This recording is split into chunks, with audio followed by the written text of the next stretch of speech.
Pewaris sah tahta Mojopahit bagian 5. Walaupun masih belia, kedalaman spiritualitas Ki Ageng Pengging tidak bisa diragukan lagi. Pencapaian spiritualnya, sampai pada kondisi mati sajeroning urip, urip sajeroning pati, mati di dalam hidup, hidup di dalam kematian. Beliau mampu dalam beberapa hari, bermeditasi tanpa bernafas. Raga beliau mampu menyerap prana, oksigen, melalui seluruh pori-pori tubuh tanpa menggunakan pergerakan paru-paru. Bila tidak jeli, mereka yang melihat kondisi Ki Ageng Pengging sewaktu bermeditasi, pasti akan menyangka beliau meninggal. Namun bagi yang benar-benar jeli, mereka akan tahu, jantung beliau masih tetap berdetak, sangat-sangat halus. Dan darah beliau masih tetap mengalir, walau dalam percepatan yang sangat-sangat halus. Endan yatika sinangguh mamiaken praana sanggila jati ngarannya, yeku puja jati ngarannya, sembah yang alit, yapuan mangkana tiksna deninga samadi, wiyakta hilang ikang wayu ganal, mati lina ri sangkanya, apantan cinetana dening atmaa, nahan maarga kunici rahasyangarannya.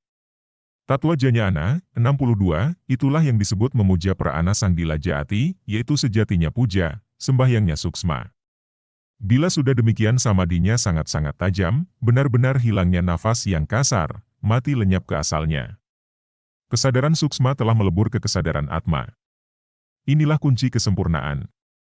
Tatwa Janyana, 62, Ki Ageng Pengging telah mencapai tahap peleburan ini. Sesuai dengan yang diuraikan dalam rontal Tatwa Janyana. Bila beliau mau, beliau bisa meninggalkan badan kasarnya, mati, sesuai dengan keinginannya sendiri. Begitu beliau diangkat sebagai penguasa Pengging pengganti ayahandanya, dalam usia belia, beliau menikah. Seorang gadis dari daerah Tingkir, masih adik kandung Ki Ageng Tingkir, beliau persunting. Dalam versi lain, Ki Ageng Pengging menikahi Nyi Ageng Mendola, putri Sunan Kalijaga, hasil perkawinan Sunan Kalijaga dengan Siti Zainab, putri Syekh Siti Jenar, Damar Syasangka. Pengging benar-benar damai.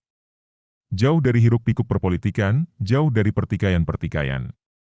Sunan Kalijaga pun sering berkunjung ke Pengging bersama beberapa santri beliau.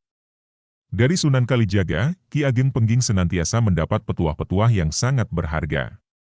Walaupun Sunan Kalijaga beragama Islam dan Ki Ageng Pengging beragama Syiwa Buddha, kedekatan hubungan mereka sudah tidak bisa digambarkan lagi.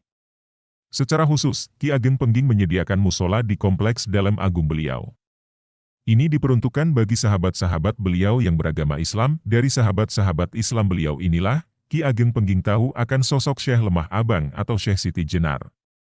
Sosok ulama yang berseberangan dengan Dewan Wali Sangha. Beberapa kali dalam meditasinya, beliau mencoba menghubungi Syekh Lemah Abang.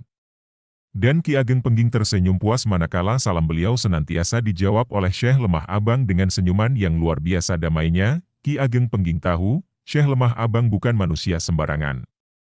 Beberapa kali pula, mereka bertemu di dalam alam meditasi. Ki Ageng Pengging mencium kaki Syekh Lemah Abang dengan penuh hormat. Dan Syekh Lemah Abang senantiasa mengusap-usap kepala Ki Ageng Pengging dengan penuh kasih.